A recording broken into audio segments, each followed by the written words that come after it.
I was 16 the day my mother packed a single suitcase and walked out of our apartment without looking back.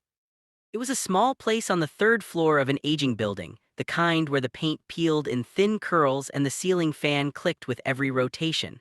I was sitting at the dining table trying to solve math problems when I heard the zipper of her bag close. The sound was final, like a door slamming somewhere deep inside my chest. "I'll be back," she said. But her eyes wouldn't meet mine. I wanted to believe her, I really did. 16-year-olds are good at lying to themselves when the truth is too heavy, but something in her voice, flat, distant, told me she was already gone long before she reached the door. She left me with my uncle. My mother's older brother, Imran, was nothing like her. Where she was restless and always chasing something better, he was steady.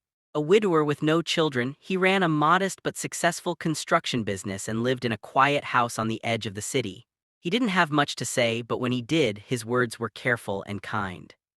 "Pack your things," he told me that night, placing a gentle hand on my shoulder. "You'll stay with me for as long as you need." I waited for my mother to call. Days turned into weeks, weeks into months. The calls never came, no explanations, no apologies, just silence. And in that silence, I learned what abandonment really felt like. Uncle Imran became my entire world. He helped me finish school, paid for my college, sat in the front row at my graduation. When I had nightmares about my mother leaving again, he would sit outside my room until I fell asleep. He never spoke badly about her, even though I could see the disappointment in his eyes. "She's lost," he would say softly, "not cruel, just lost. But loss hurts all the same." Years passed, I built a life. A small job, a rented apartment, friends who felt more like family than blood ever had. I still carried the scar of being left behind, but I learned to live with it. Then one winter morning, my phone rang.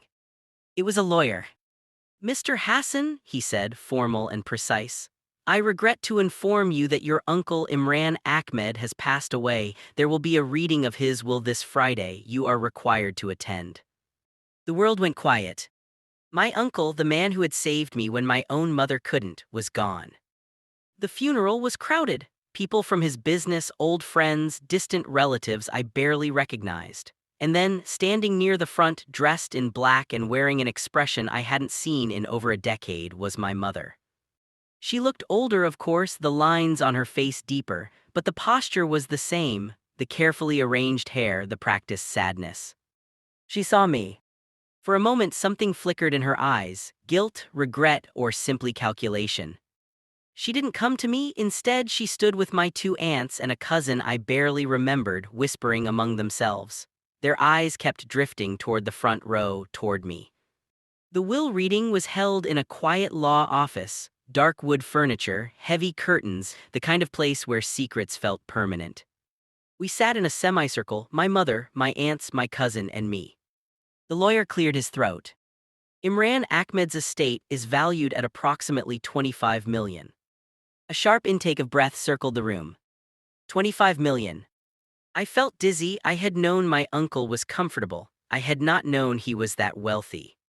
My mother's fingers tightened around her handbag. One of my aunts leaned forward, eyes bright. The lawyer began listing properties, businesses, investments, accounts. With every word, their anticipation grew. Then came the line that changed everything. "To my nephew, the son I never had, who stood by me and whom I raised as my own, I leave the entirety of my estate." Silence. Pure stunned silence. My mother's face drained of color. "What?" she whispered. "That can't be right." The lawyer continued calmly. "The entire estate is to be transferred to him. No conditions, no divisions." My aunts erupted. "This is impossible. He must have been manipulated. We are his blood." My mother stood up so fast her chair scraped loudly across the floor. "I am his sister," she said, her voice trembling with a mixture of anger and desperation. "I deserve a share, we all do. He wouldn't leave us with nothing." The lawyer adjusted his glasses. "There is an additional letter," he said, "written in his own hand. Would you like me to read it?" No one spoke, but everyone nodded. He unfolded the paper. "To those who share my blood but not my responsibility," the letter began, "I gave you years to be present. You chose absence. When my nephew needed a family, I became his. When I needed loyalty, he gave it without hesitation. Money cannot replace love, but it can reflect where love truly lived. I leave what I built to the one who stood with me, not those who only remembered me when there was something to gain. My mother sank back into her chair. Her eyes found mine for the first time since the funeral. And in them I saw not grief, but fear. After the reading, they cornered me in the hallway. "You can't take everything," one aunt hissed. "We will challenge this." My mother stepped forward, her voice suddenly soft, familiar, the voice she used when I was a child and she wanted something. "You don't have to be cruel," she said. "We can talk about this, we're family." Family. The word tasted bitter. "You left," I said quietly. "At 16, you never called, never came back. He raised me, he protected me, he was there every single day." Tears filled her eyes, but they felt rehearsed. "I made mistakes," she whispered, "but I'm still your mother." I looked at her for a long moment. Then I said, "And he was my father in every way that mattered." The lawyers handled the rest. The will was solid, unbreakable. My uncle had planned for every possible challenge. Weeks later, when the estate was officially transferred, I visited his grave. "I didn't ask for this," I told the stone softly, "but I'll honor it, I promise." I funded scholarships in his name, supported the workers he cared about, built something lasting with what he had left me. And my mother. She tried to call, to apologize, to reconnect.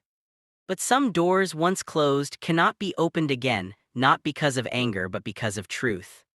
She had walked away when love was needed. He had stayed.